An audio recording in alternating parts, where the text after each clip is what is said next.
پھر تم وہی ہو کہ اپنوں کو قتل بھی کر دیتے ہو اور اپنے میں سے بعض لوگوں پر گناہ اور ظلم سے چڑھائی کر کے انہیں وطن سے نکال بھی دیتے ہو، اور اگر وہ تمہارے پاس قید ہو کر آئیں تو بدلہ دے کر ان کو چھڑا بھی لیتے ہو، حالانکہ ان کا نکال دینا ہی تم پر حرام تھا۔ یہ کیا بات ہے کہ تم کتاب اللہ کے بعض احکام کو تو مانتے ہو اور بعض سے انکار کیے دیتے ہو؟ تو جو تم میں سے ایسی حرکت کریں ان کی سزا اس کے سوا اور کیا ہو سکتی ہے کہ دنیا کی زندگی میں تو رسوائی ہو اور قیامت کے دن سخت سے سخت عذاب میں ڈال دیے جائیں۔ اور جو کام تم کرتے ہو اللہ ان سے غافل نہیں۔ یہ وہ لوگ ہیں جنہوں نے آخرت کے بدلے دنیا کی زندگی خریدی، سو نہ تو ان سے عذاب ہی ہلکا کیا جائے گا اور نہ ان کو اور طرح کی مدد ملے گی۔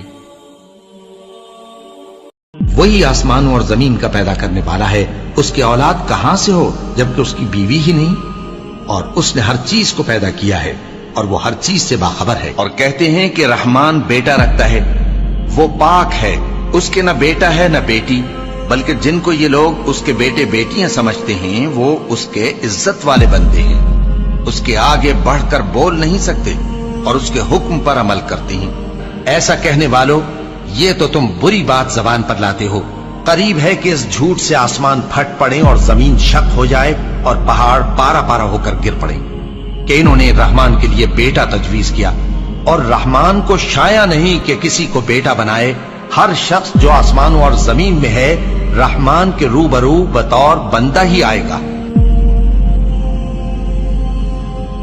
اور جب ہم نے موسیٰ سے 40 رات کا وعدہ کیا تو تم نے ان کے پیچھے بچڑے کو معبود مقرر کر لیا اور تم ظلم کر رہے تھے۔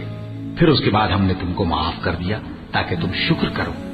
اور جب ہم نے موسیٰ کو کتاب اور معجزے عنایت کیے تاکہ تم ہدایت حاصل کرو۔ اور جب موسیٰ نے اپنی قوم کے لوگوں سے کہا کہ بھائیو، تم نے بچڑے کو معبود ٹھہرانے میں اپنی جانوں پر ظلم کیا ہے، تو اپنے پیدا کرنے والے کے آگے توبہ کرو، پھر اپنوں کو قتل کرو، تمہارے خالق کے نزدیک تمہارے حق میں یہی بہتر ہے۔ پھر اس نے تمہارا قصور معاف کر دیا، وہ بے شک بڑا معاف کرنے والا ہے، بڑا مہربان ہے۔ جو مخلوق زمین پر ہے سب کو فنا ہونا ہے، اور تمہارے پروردگار ہی کی ذات جو صاحب جلال و کرم ہے باقی رہے گی۔ تو تم اپنے پروردگار کی کون کون سی نعمت کو جھٹلاؤ گے؟ آسمان اور زمین میں جتنے لوگ ہیں سب اسی سے مانگتے ہیں، وہ ہر روز کسی نہ کسی کام میں ہوتا ہے، تو تم اپنے پروردگار کی کون کون سی نعمت کو جھٹلاؤ گے؟ اور میرے بندوں سے کہہ دو کہ لوگوں سے ایسی باتیں کہا کریں جو بہت پسندیدہ ہوں، کیونکہ شیطان بری باتوں سے ان میں فساد ڈلوا دیتا ہے۔ کچھ شک نہیں کہ شیطان انسان کا کھلا دشمن ہے۔ کہو کہ اگر تم جانتے ہو تو بتاؤ کہ زمین اور جو کچھ زمین میں ہے سب کس کا مال ہے؟ جھٹ بول اٹھیں گے کہ اللہ کا۔ کہو کہ پھر تم سوچتے کیوں نہیں؟ ان سے پوچھو کہ 7 آسمانوں کا کون مالک ہے اور عرش عظیم کا کون مالک ہے؟